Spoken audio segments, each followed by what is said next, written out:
Hey kiddos, we're reading the Among the Impostors by Margaret Peterson Haddix today. Today is chapter 3. In the last chapter we read, Luke was introduced to a fellow peer at school.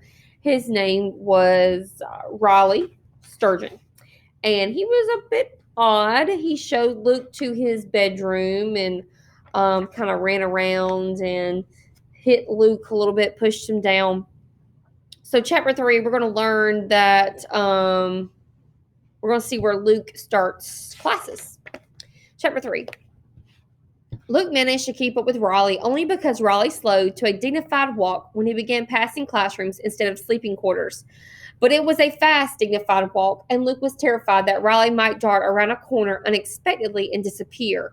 Then Luke would be totally lost. So Luke dared to jog a little, hoping to keep pace. A tall, thin man with a skimpy mustache came out of one of the rooms as Luke passed. "Two demerits, young man," he said to Luke. "No running allowed. You know the rules." Luke didn't have the nerve to say so. Raleigh smirked. The thin man went back into his classroom. Luke knew he'd have to risk asking Raleigh a question. "What, he began. But just then Raleigh opened a tall wooden door to one side of the hall and slipped through. Luke's reflexes weren't fast enough. The door shut behind Raleigh, and then Luke had to fumble with the knob. It was ornate and gold and had to be turned further to the right than all the doorknobs at home. For the second time in less than an hour, Luke was overcome with an almost unbearable wave of homesickness. "Stupid," Luke chided himself. "How can you be homesick for doorknobs?" Blinking quickly, he shoved on the door and it gave way. Blindly, he stepped in. He was at the back of a huge classroom. Boys sat in row upon row upon row, dozens of them. It seemed to Luke all the way to the front of the room. There, the tall, thin man who just given Luke demerits was writing on the wall. Or was it the same man? Luke squinted, confused. Oh, there was a door at the front of the room, too. That was a door the man had used. But Luke and Riley weren't.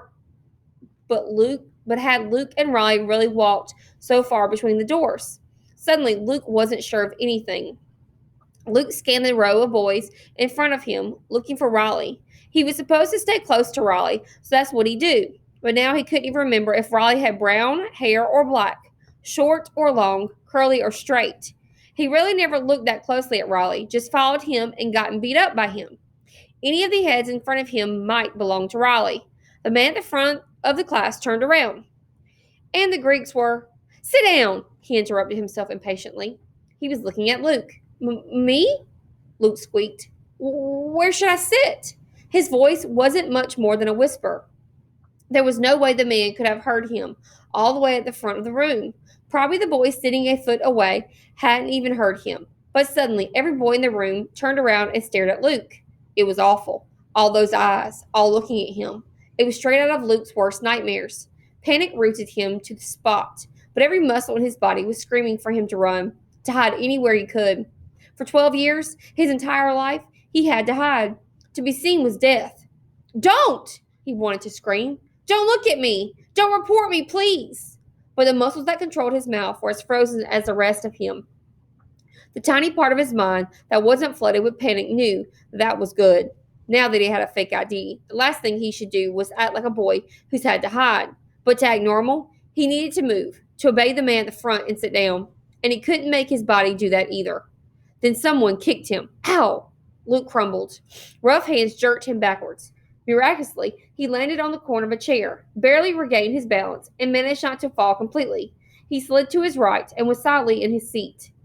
"Thank you," the man at the front said, with an exaggerated, mocking gratitude. "See me after class."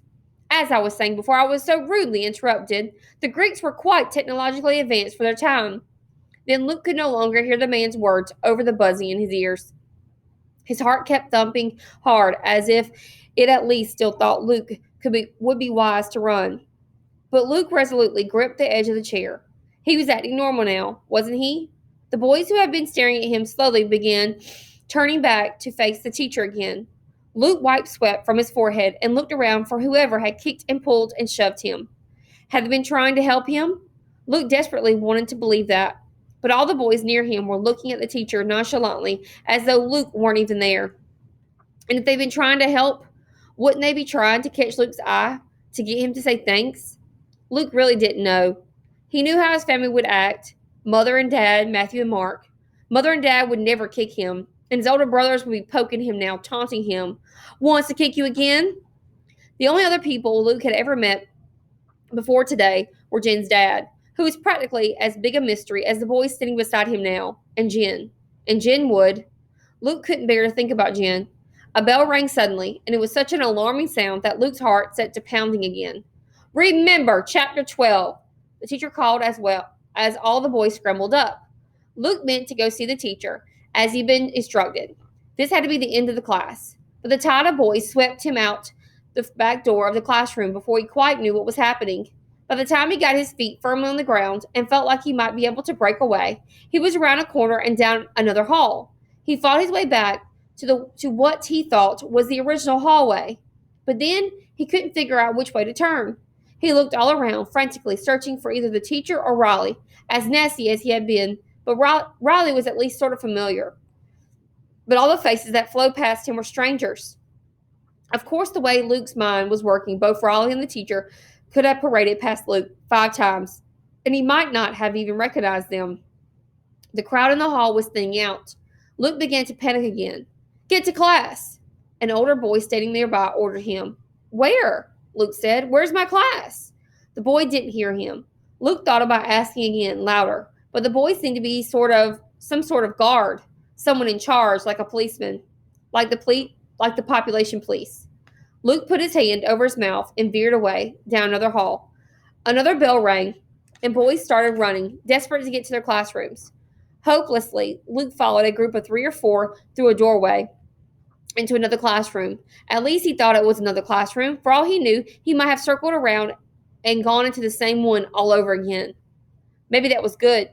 Maybe after class this time, he could make it up to walk to the teacher. It was a short, fat man who stood up to talk this time. As confused and panicky as Luke felt, even he could tell it wasn't the same teacher. Luke hastily sat down, terrified of drawing attention to himself again. He resolved to listen carefully this time, to pay attention and learn. He owed it to everyone. My mother and Dad, to Jen's father, even to Jen herself. It was 10 minutes before he realized the man in front of him was speaking some other language, one Luke had never heard before and didn't have a prayer of understanding. Chapter 3.